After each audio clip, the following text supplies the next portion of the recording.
In this video, I'm going to talk about the mixture of experts model that was developed in the early 1990s.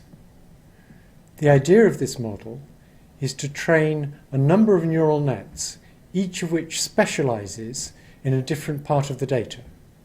That is, we assume we have a data set which comes from a number of different regimes, and we train a system in which one neural net will specialize in each regime, and a manager neural net will look at the input data and decide which specialists to give it to.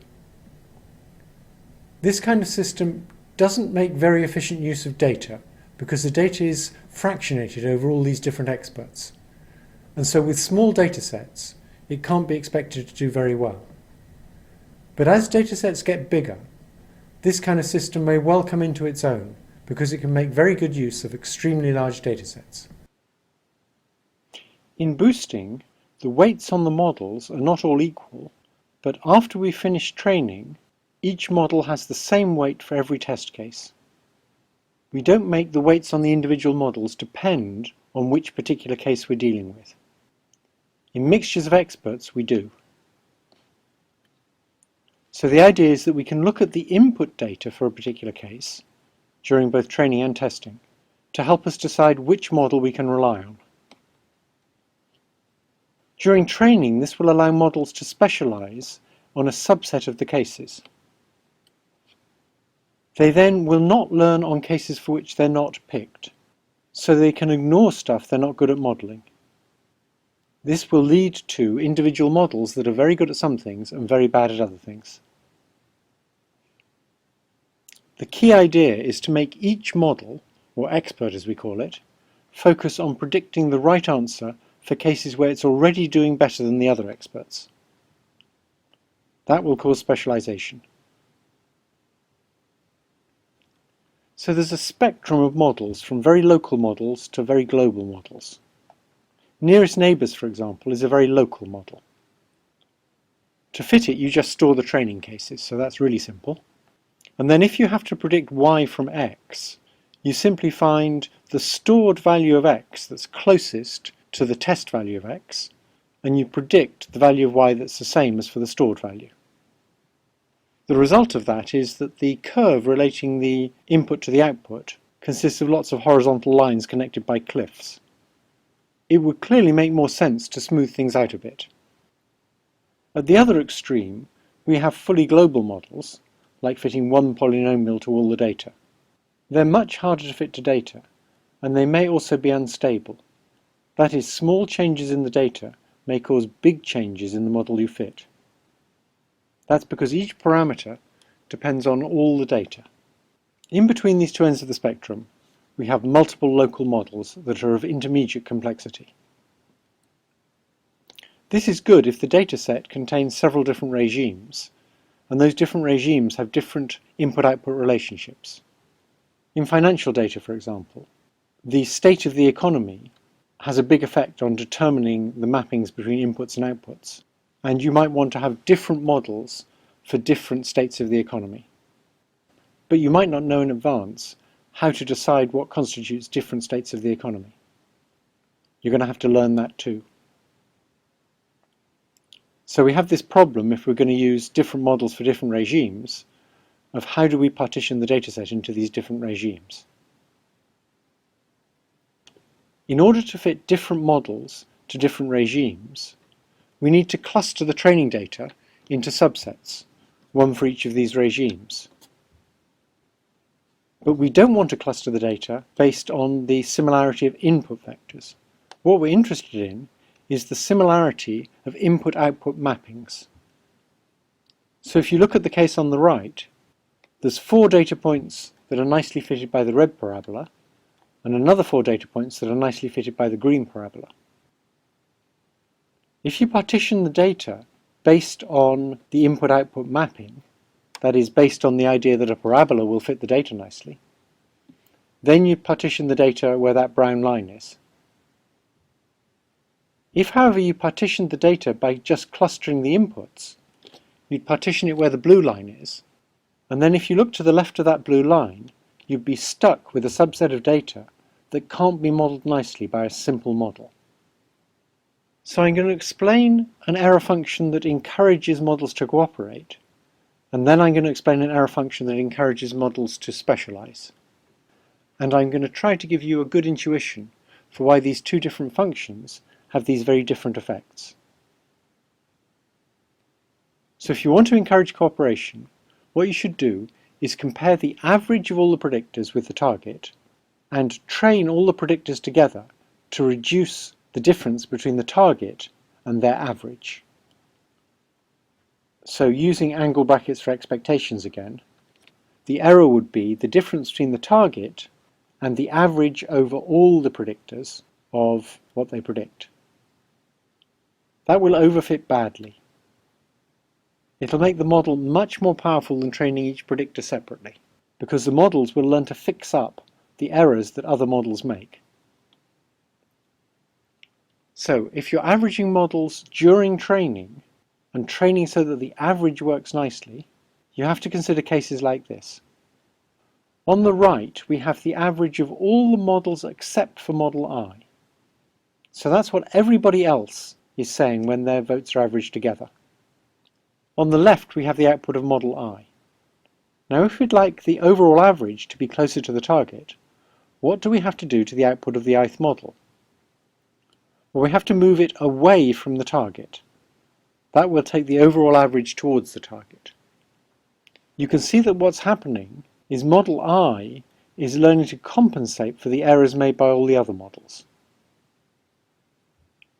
But do we really want to move model I in the wrong direction?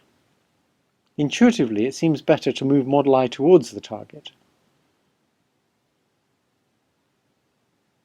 So here's an error function that encourages specialization, and it's not very different.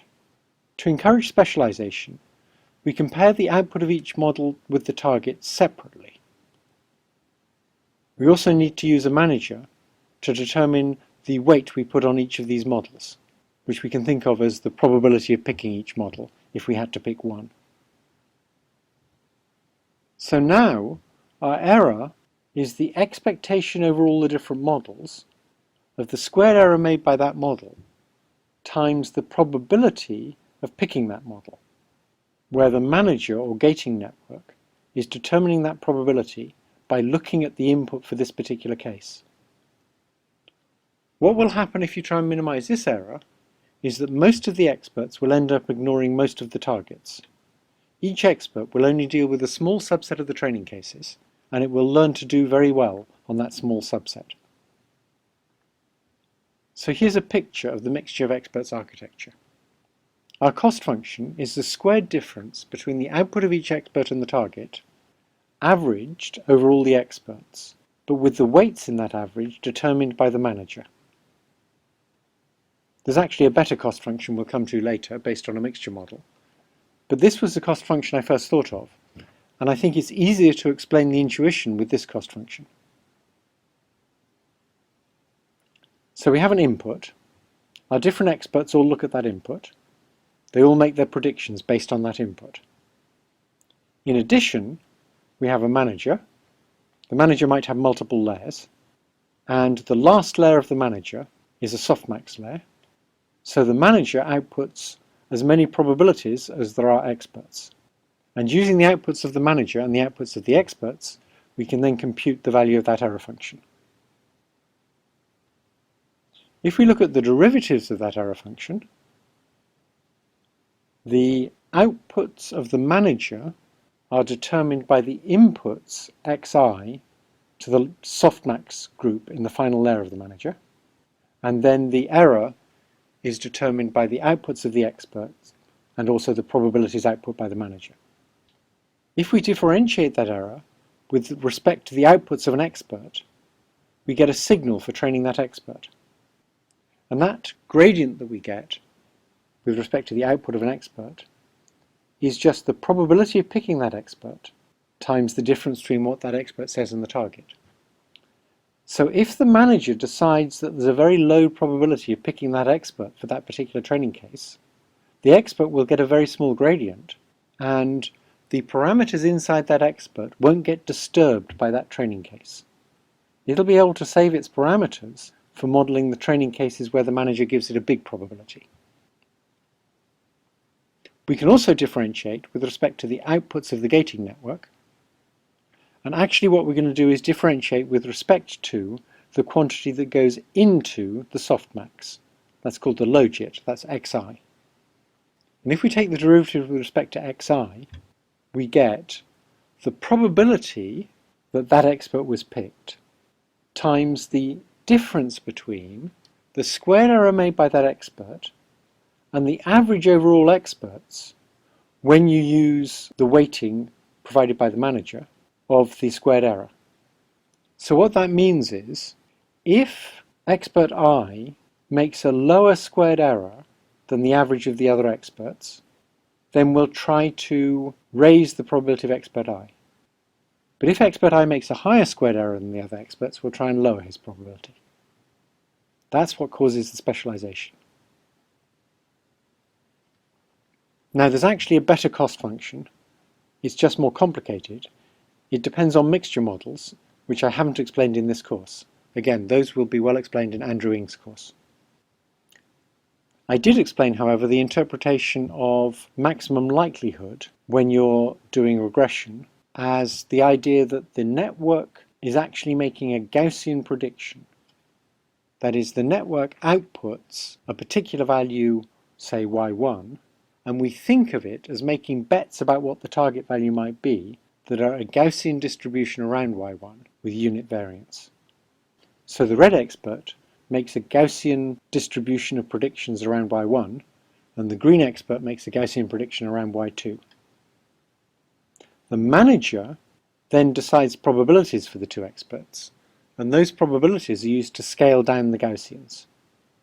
Those probabilities have to add to 1, and they're called mixing proportions. And so once we've scaled down the Gaussians, we get a distribution that's no longer a Gaussian. It's the sum of the scaled down red Gaussian and the scaled down green Gaussian. And that's the predictive distribution for our mixture of experts. What we want to do now is maximize the log probability of the target value under that black curve. And remember, the black curve is just the sum of the red curve and the green curve. So that leads to the following model for the probability of a target given a mixture of experts. The probability is on the left, and it's the sum over all the experts of the mixing proportion assigned to that expert by the manager or gating network times e to the minus the squared difference between the target and the output of that expert, scaled by the normalization term for a Gaussian with a variance of 1. And so our cost function is simply going to be the negative log of that probability on the left. We're going to try and minimize the negative log of that probability.